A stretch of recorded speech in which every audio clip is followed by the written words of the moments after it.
There are so many questions that you ask when you come out of an emotionally abusive or toxic relationship. And one of them is why you don't get closure. And that's what we're going to talk about today.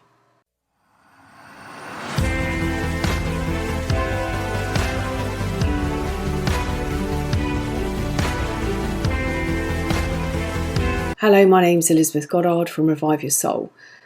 Not getting closure at the end of a relationship is actually unhealthy. So closure following the breakdown of a relationship, that helps with the letting go.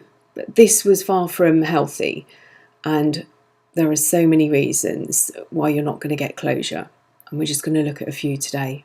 You are bonded into this relationship, and at the end, when it suits them, they walk away without a backward glance, and they don't give you any explanation, and it leaves you confused and traumatized, and living maybe in a place of fear. And there are so many questions. And one of the reasons you're not going to get closure is because they love playing the victim. They may claim they don't like the attention and they don't like drama, but they really do. And they love playing the victim. They're looking always for a source of supply. Now, the source of supply is attention, and they are so empty and hollow, they're looking to be filled up and validated by the people around them. So the source of supply is going to come when they can go and say, you know, what a terrible experience it was, and they can tell their friends, family, even your children. They'll play the victim. And it could be people at work. It could be even the person standing next to them at the bus stop or sitting next to them on the train. They don't care where they get the attention from, as long as they are getting attention. Another reason that you might not get closure is to do with the power and control that they took over your life, and they don't want to relinquish that.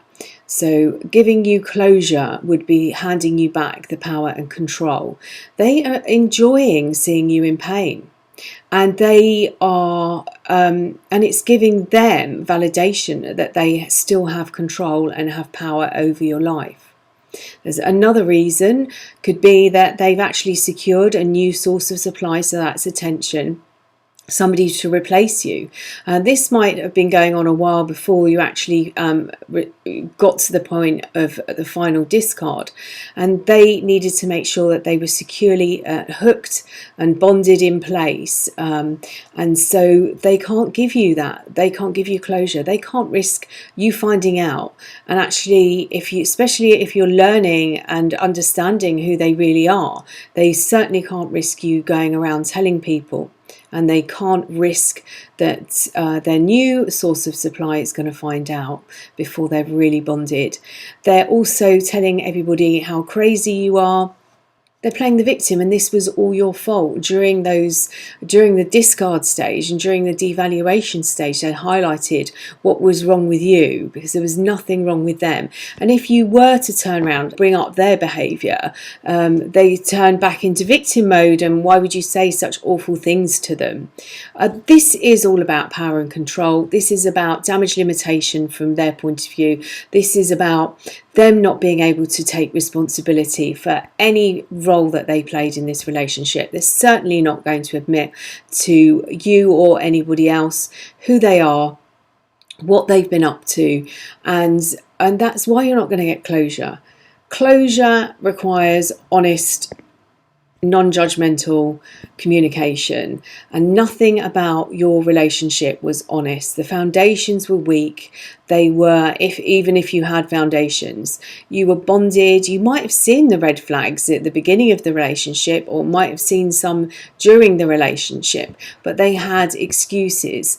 They are playing the victim. They are telling everybody else, just as they told you when they were securing you into that place of being their main source of supply.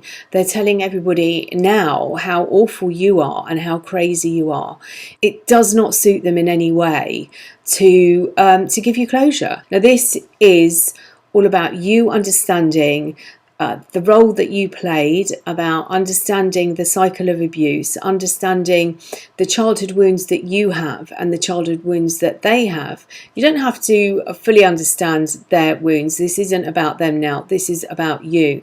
And this is about you claiming back your power, you putting yourself back together again, and you walking away fully healed. This is an amazing journey, and I know it really, really does sound as though it isn't, but in a way they've been mirroring some of the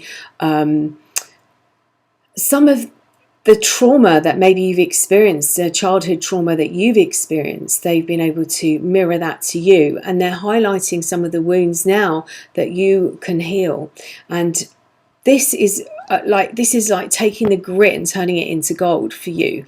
It's the time to heal, time to go in and fully understand where those original wounds are. And I know it's painful. I have been there, and I've done it quite a few times, sadly for me, but this, my experience and what I'm trying to do now and highlight these relationships is to help people feel completely healed, to feel whole. And it might be an experience that you've never felt before.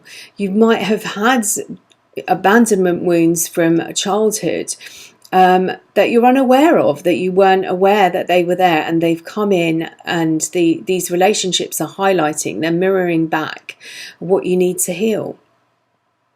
This is about understanding. To me, knowledge is power. This is understanding what's happened in this relationship, understanding it wasn't your fault, understanding that you were manipulated, that you were deceived, that nothing about this relationship was real, nothing about it was true. So taking that statement and turning it around, all the devaluation that happened, and during the discard stage, everything that you were told that was wrong with you, if the relationship was a lie, isn't it likely that what you've been told is a lie as well?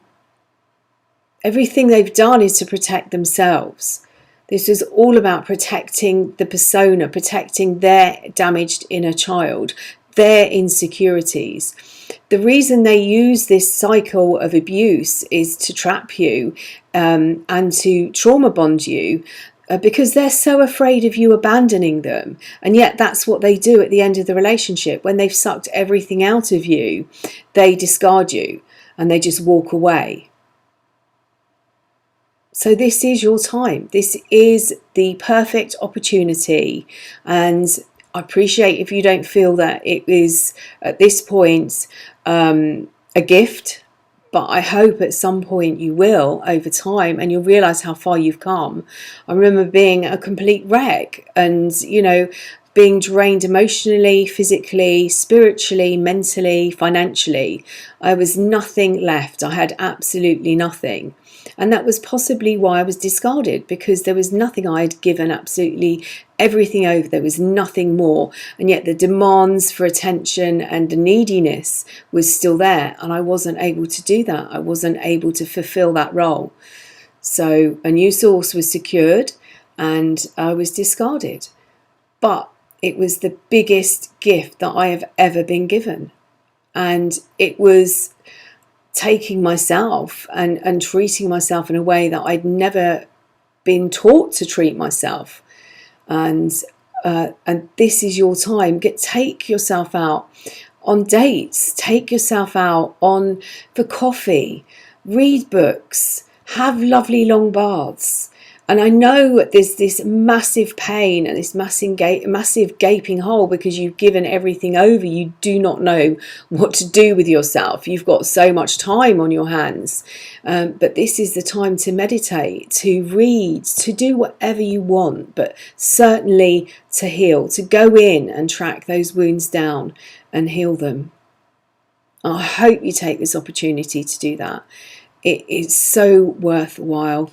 And for me, the greatest gift now is watching people, just after one session, understanding the cycle, understanding, that this wasn't their fault, understanding what was going on in the relationship, and actually releasing some of that trauma. For me, that's the biggest part, is releasing the trauma.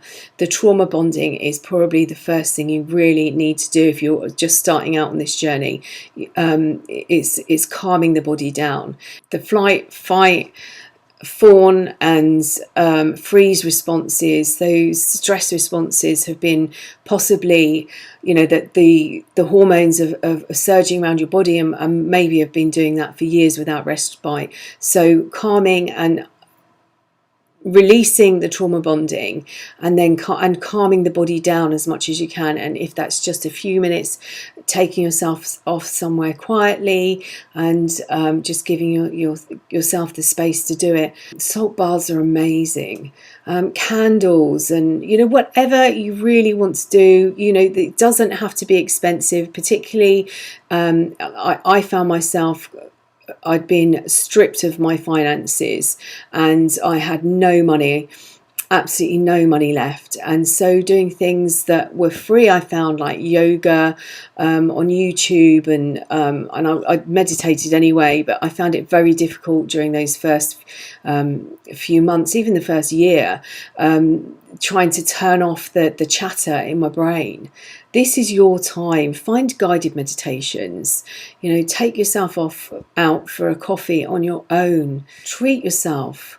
It's and it doesn't have to be expensive, and you will honestly see the benefits, because you will rebuild your resources, you will rebuild your energy, you rebuild your spirituality, your mental, your cognitive abilities. And I can't think what the last one. Oh, physically as well. Yeah, physically I found I was a complete wreck as well. So, and gradually over time, being able to, get into yoga and walking and things like that. So start looking after yourself. Start looking at ways of breaking that trauma bonding, reconditioning the way you think, challenging and questioning all the things that you were told, the reason the relationship broke down.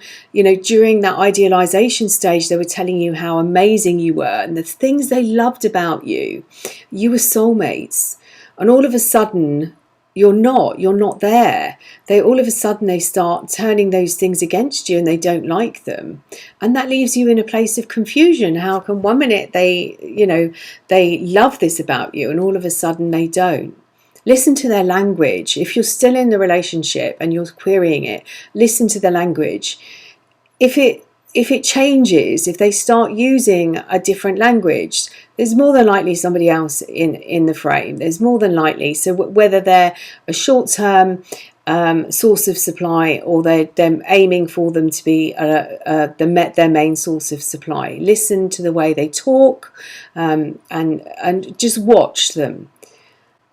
And this is about calming your body down, doing everything you can now to look after yourself. I'm sending you loads of love. I completely understand if you're at the beginning of this journey, the pain and what it's like. And it is a journey, and at the end there's a beautiful gift for you, and that is you.